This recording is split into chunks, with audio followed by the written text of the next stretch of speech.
Shalom and good morning. Welcome back to Sister Kate Shofar Mountain. To all you followers of mine, I know it's been a while since I've done a video. My computer died and the editing software that I was using. Anyway, I'm back and I've got something I wanted to do a video on, and it was while I was watching a movie on Netflix called Cathedral by the Sea, which is mainly Catholic.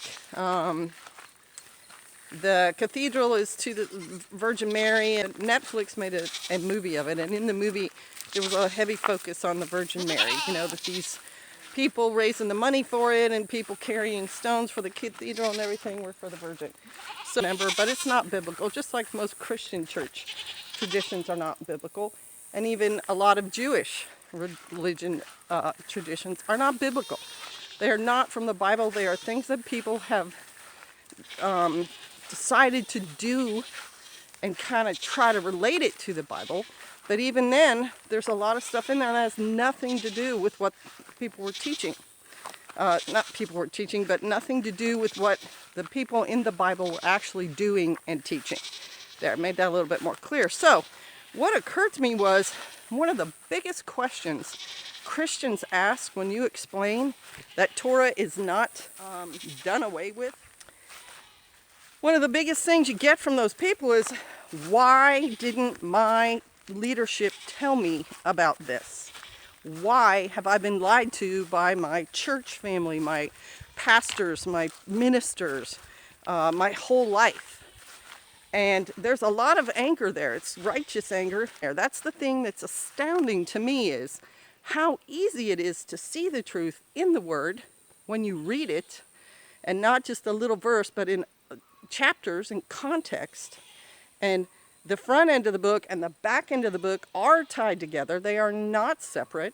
I mean, it's just really plain to me. So, yes, the preachers and teachers who taught you these Christian ideals about God's law,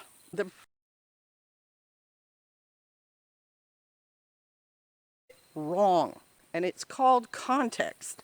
Context means there was something happening in those days directly related to everything that had been happening to those particular people, followers of Yahweh, and the culmination of it came when Jesus came. And so context means you can't just assume the whole story was for Americans in the 21st century, okay? And that's kind of how so many pastors and preachers apply it. They so often just want to see it from their own point of view, and that's not the point of view of the people who created it. So that's one reason why your pastors and your preachers and your ministers and your priests and everything get it wrong. And in that Cathedral Del Mar, Cathedral by the Sea movie, which came from a historical novel, beliefs that the characters, priests, and family members in that movie have about their religion, Catholicism, and Christianity, and Judaism, and Islam, it's all that man's idea. It's not really what those religions stand for, generally. Anyway, while I was sitting there, watched this story unfold, and it's an interesting story. That's what a novel is. It's something somebody made up. Set in a historical background. That cathedral is real. It's there in Barcelona, Spain now. Okay, so who was in charge of the Christian church for, you know, a good 1,500 years, until Luther starts saying, hey, there's things wrong with the Catholic Church? It was the Catholic Church. I mean, it started out with the apostles starting that church, but then it quickly gets taken over by Charlemagne, and quickly all these other things. And in that time frame, what sort of things are going on within that church? Well, you're getting a lot of weird doctrine, like priests cannot get married. That's absolutely ridiculous. It is definitely made up by that church organization. It is not in the Bible. Priests in the Bible were definitely married and had families. So that was one. Another thing is, suddenly they've got, if you pay the church, priests or monks or friars will pray for your relative who passed away and maybe in purgatory, maybe being held somewhere. And if you pray enough, you can pray them out of purgatory and up into heaven. Not in the Bible. And then they're also amassing money and property. Okay? And they also want you to worship relics, bones of dead people, because they're holy. Well, holy means set apart. And dead people's bodies in the Word are one of those things that make you unclean. So you should not be worshiping them at all. There's nothing in the Bible that says to worship somebody's bones. You worship Yah only. Even Jesus didn't say, worship me. He said, worship my Father. So that's another thing that's wrong. So who's running the church in that time frame from 300 to like 1600? A bunch of dudes who don't have families, okay? And what do you see in the Catholic Church nowadays? A bunch of dudes who don't have families. So what are these unmarried dudes doing? Well, it's been in the news. So that's who ran that church, and that's why church teachings coming down to Christian pastors are not correct. So let's go back to the main question again, because I've kind of muddled it with all these different issues. Why did preachers, pastors, ministers not teach you about Torah? Why did they not say that certain commandments, the commandments, are still in play? Okay, so then I tied that in with right around Charlemagne, right after the apostles have taught everybody, Jesus came because he was Messiah, he was foretold of in the Old Testament, and what the apostles were doing by explaining him to crowds and officials was to say, this is that Messiah. And the officials at the time said, no, he's not. And they had seen false messiahs come. And even though the evidence laid out by the apostles and by Jesus was pretty much overwhelming, because it touched on every little part of the word and the prophecies about him, the officials didn't buy it, and mainly because they saw their power base being eroded by this Messiah who was directing everybody back to his Father's commandments. If you look at Scripture and you see how he says, if you love me, keep my commandments, I follow my Father's commandments, it's just a cyclical reasoning there that he's talking about his Father's commandments. And then in various places, Mark 7, 1 through 13 is one of them, Jesus directly addresses that. And he he calls the elders, the Pharisees, the scribes to task multiple times. And especially in Matthew 23, too. He calls them vipers and everything else because they are following traditions of men. That's what Colossians 2 is all about. Look at verses 1 through 4. They're talking about don't be misled. Verse 8 talks about enticing words. It's not talking about Torah. The Father's law is never addressed as anything but positively in the Word. It talks about it being worth staying up all night studying it, that it's blessed, that wisdom comes from the Word, the law, and all sorts of things. So, given that the people, the Jews at the time, did not recognize Jesus as Messiah. That's why Jews nowadays don't recognize Jesus as Messiah. That is a tradition that they have passed down, that he was not God's Messiah. And they don't understand how Christians could believe that he was, because in their mind, because God is God, his son would not make himself human. He would not reduce himself. He would not humble himself. So you get a church that Charlemagne takes over, and they're already switching the Shabbat from Saturday to Sunday on church authority, and instituting all these un-Torah laws that are not biblical. And I gave you the example, the husband thing. That's not biblical. In Genesis 2, it says it is not good for man to be alone. And it also says in Genesis how the Father takes a rib from Adam and makes a woman who is to be the help. And everyone gets this wrong. Meet does not mean help meet. It means help suitable for that man. So each man and wife combination is a unique combination, and there is no cookie cutter basis for saying, well, the wife should be this and the man should be that. There's only a very general instruction in the word on that whole relationship. She is to obey and he is to love her. That's all the instruction you get. So you get to fill in all the blanks on how the loving and the obeying works.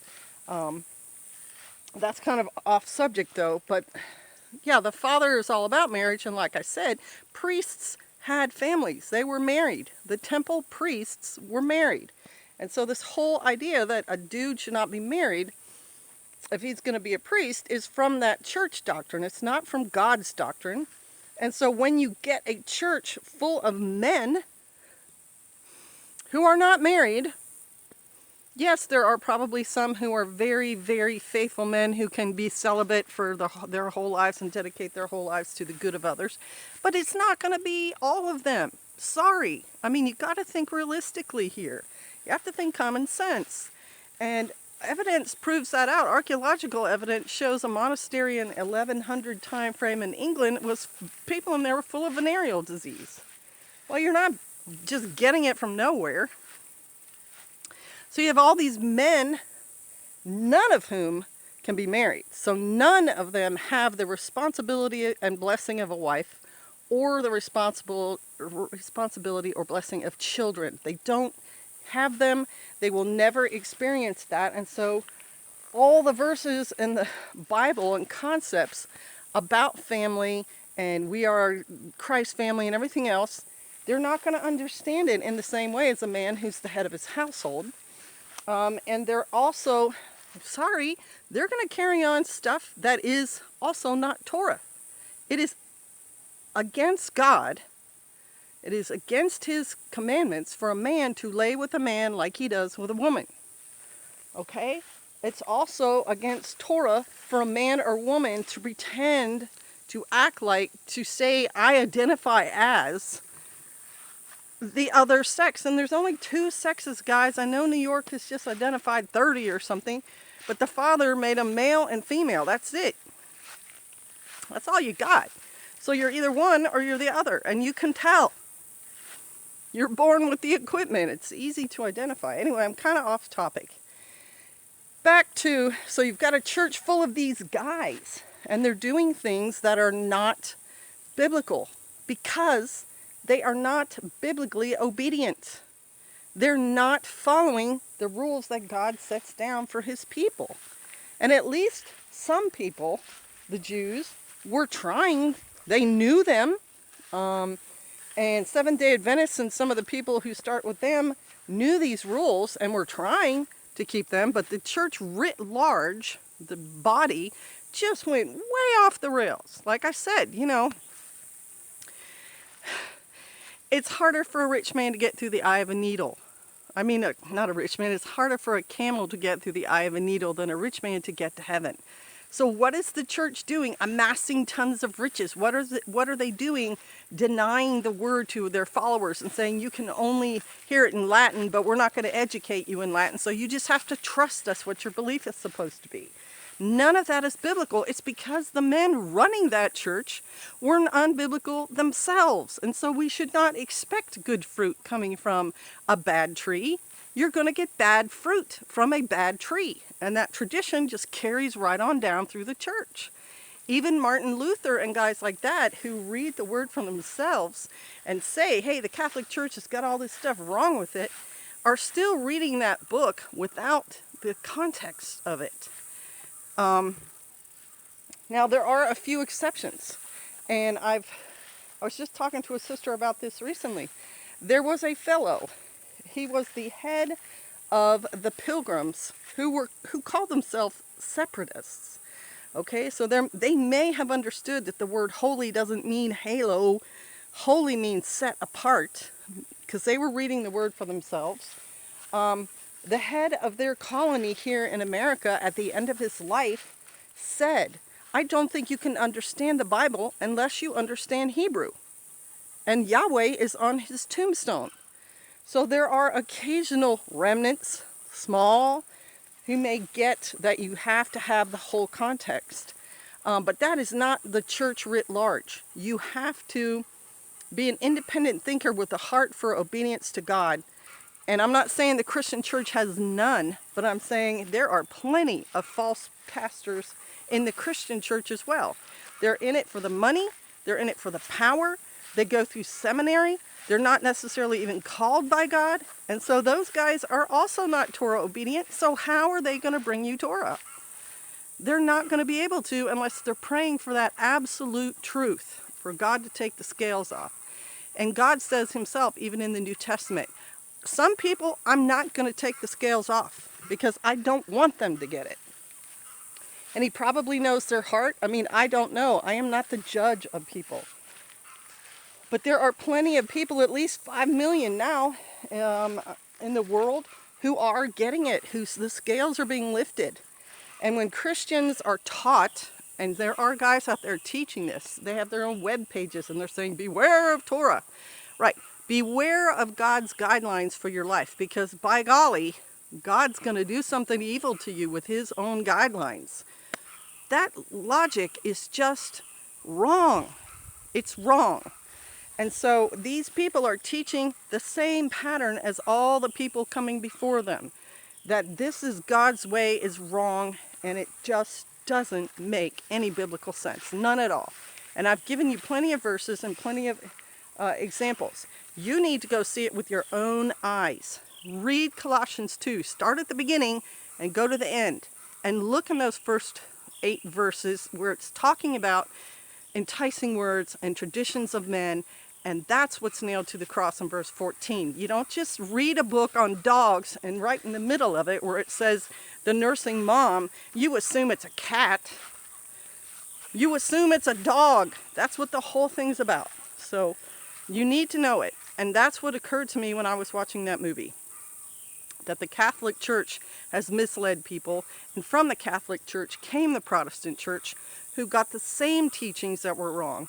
And so what you get are people full of the Spirit who have misinterpreted the Word, are not following the Word, don't understand the Word, but because they are so, excuse me, seeking the truth, and the truth, not man's truth, God's truth, that God says, okay, your heart is ready, I will take the scales from your eyes, I will reveal my truth to you. And you will also see that truth if you read his Word with wisdom and understanding, okay? So it's not a hopeless case, but you have to want it. And the other thing that's really exciting to you, very dedicated Christians, when you find Jesus, you are so excited. Well, when you find the other half of the equation, which is described in Revelation 12:17, you have Jesus. When you get God's law, it's doubly as exciting. And I'm not trying to say that in a heretical way. I'm saying it's spiritually even doubly exciting because you've already gotten the truth of Jesus. And he is the only truth. But he and Torah are the same thing. So you're getting a double portion. And that just becomes that source of that well of Holy Spirit that Jesus talks about. Welling. Now you've got the whole picture. How much more full can you be when you have the whole picture, right? Right now, without it, you've only got half, and it's a lot. But it's amazing to have the whole picture. All right, thank you for listening, y'all. I really do value you watching and listening, and your comments too, to give me feedback. But also, let's learn stuff together. I love doing that. All right, bless you. Shalom.